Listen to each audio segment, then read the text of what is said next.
Thonis Heracleion, an Egyptian port city on the Mediterranean Sea. Thonis Heracleion served as a major trading hub prior to the founding of nearby Alexandria around 331 BC. Mythical hero Heracles and Helen of Troy both supposedly spent time there around the 2nd century BC. However, the city center collapsed due to soil liquefaction, possibly triggered by earthquakes, tsunamis, or floods. Eventually, all of Thonis Heracleion sank underwater, where it remained lost to time until being rediscovered in the early 2000s by marine archaeologists. Since then, large statues, animal sarcophagi, temple ruins, pottery shards, jewelry, coins, and even 2,400-year-old fruit baskets have been pulled from the waves, thus shining new light on this real-life Atlantis. Plain of jars, thousands of lichen-covered stone jars from the Iron Age, some standing close to 10 feet tall and weighing several tons, dot the mountainous landscape of northern Laos, carved largely from sandstone and found in groups ranging from us 1 to 400. Legend holds that giants used them as wine glasses. Many archaeologists, on the other hand, believe they served as funerary urns, though much remains unknown about their purpose, about how they were moved into place, and about the civilization that produced them. Recent research dates at least some of the stone jars to as early as 1240 BC. Human remains buried nearby.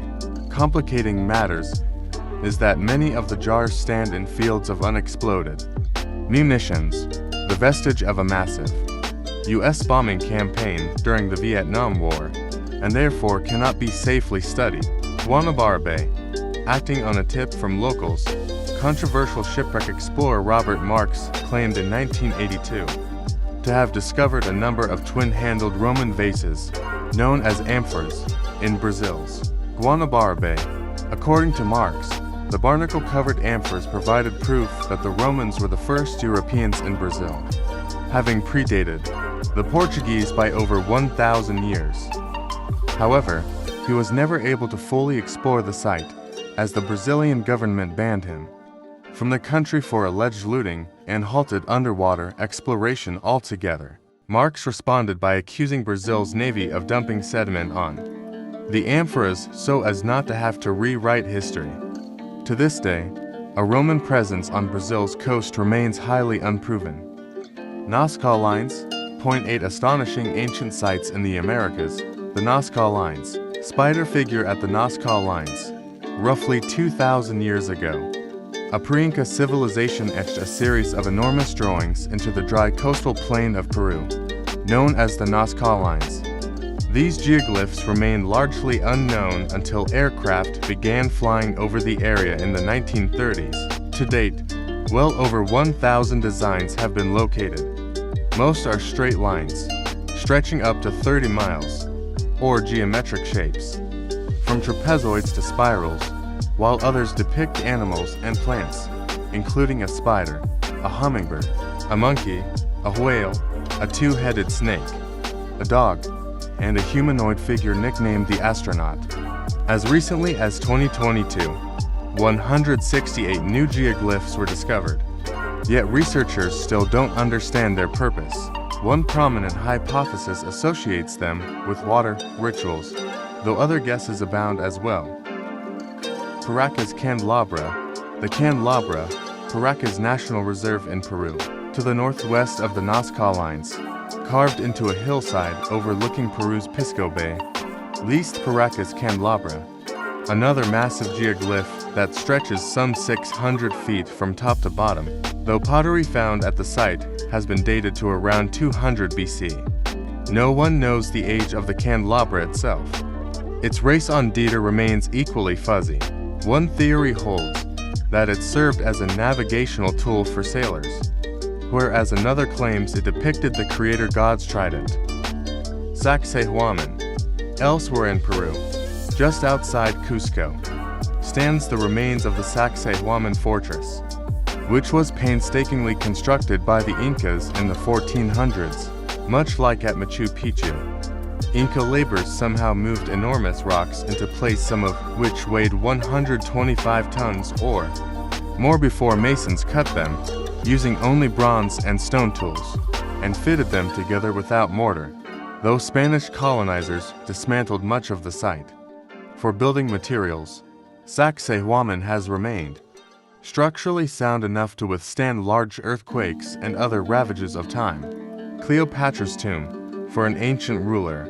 Much is known about Cleopatra VII, the so-called last queen of Egypt, who famously consorted with both Julius Caesar and Mark Antony and later committed suicide in 30 BC, following Antony's and her defeat at the Battle of Actium. Yet the location of Antony's and her tomb, the couple were purportedly buried together, remains a complete mystery.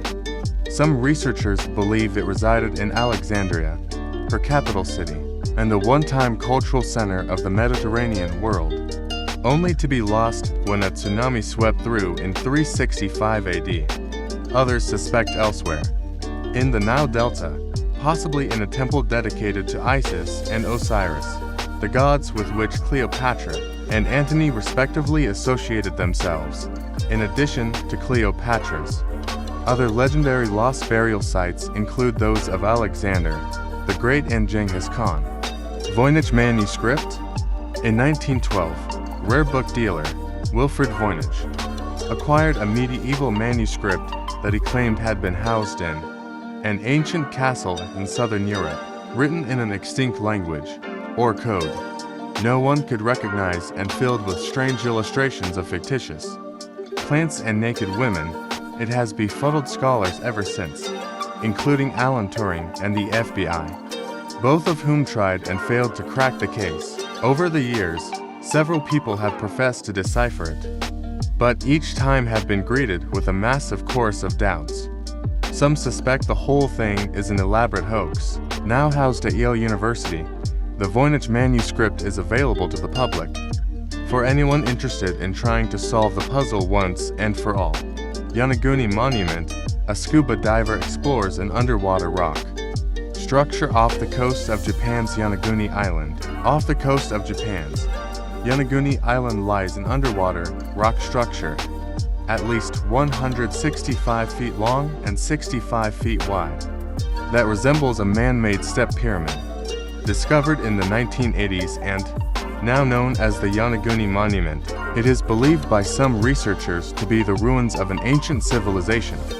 Many other researchers, however, contend that Japan's Atlantis is nothing more than a curious natural phenomenon shaped by tectonic uplift and ocean currents. Stonehenge. Construction of Stonehenge, one of the world's most iconic prehistoric landmarks, began some 5,000 years ago, before England even entered the Bronze Age. Well studied for centuries, most researchers agree it functioned as a burial site, and it's now known where the massive stones came from. Yet Stonehenge's other secrets remain stubbornly elusive, involving its possible religious, ceremonial, astronomical, and therapeutic significance.